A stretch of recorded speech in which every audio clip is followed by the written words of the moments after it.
Nanotechnology is very exciting. There's a lot going on. Well, nanotechnology deals with very, very small materials with nano dimensions. Now, when you're talking about a nanoparticle or a nano item on a surface, you're talking about something you can't actually see by eye.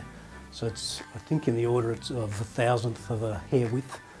Now in that space, your material behaves completely different in a bulk system. A number of properties change, you see, once you make something nano. You confine things in the small space. What's really interesting about gold is that it's known to be quite inert in its bulk form. But when you get down to nanostructured form, when you can tailor the properties, you find a lot of different applications. Some of them can be exploited for technology, and even otherwise, some of them are really fascinating. Now the whole world is now exploiting and defining and tailor designing the properties. This is sort of how we can use at the molecular scale molecules that can become machines, surfaces that can arrange themselves.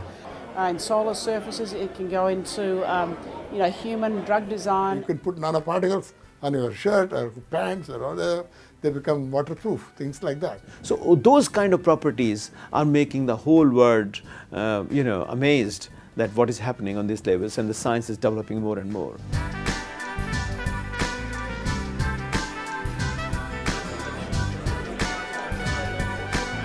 This symposium is really important because it brings together the brightest minds from India with the brightest scientists that we have in Australia. Top Indian scientists came, including Professor A.K. Sood from Indian Institute of Science. He is the president of Indian National Academy of Science, and particularly the Professor C.N.R. Rao. And Professor C.N.R. Rao is probably the most cited chemist in the world at the moment. The reason I organized this symposium, face-to-face interactions has a lot of advantage.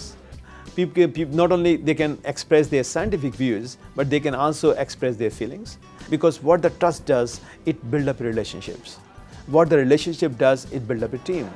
And we're always looking for building up a very sustainable team where we can work these people for many years to come. We are always thinking that to establish a stronger relationship with India, India is also a very big science power and is going to become a very big science power in the future as well. Certainly as a collaborator, but also India is absolutely at the forefront of inclusive innovation. We are supporting a large number of centers in the university sector, giving very large grants so that they can set up comparable facilities in computation or microscopy. One good thing about India is we have all problems of the world simultaneously coexisting. So we require scientific solutions.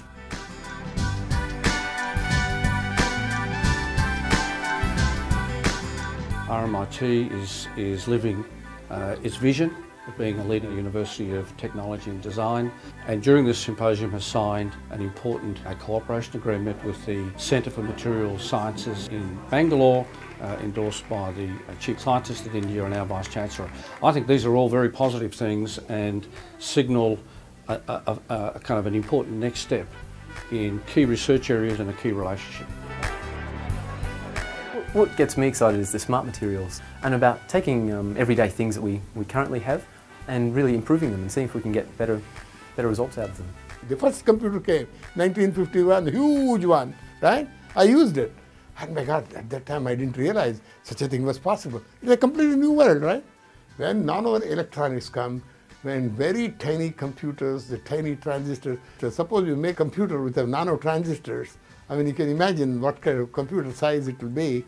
It will be mind-boggling in about 10-15 years. I can tell you one thing, that nanotechnology and nanoscience will become a very common feature in coming 10-5 years. It will be taught probably in the primary levels. It is already being taught at the high school levels, but I can tell you even the primary students in 5 years' time, they will understand what they're talking about in the nanoscience and technology. So it is coming so common, it will become so common in the future.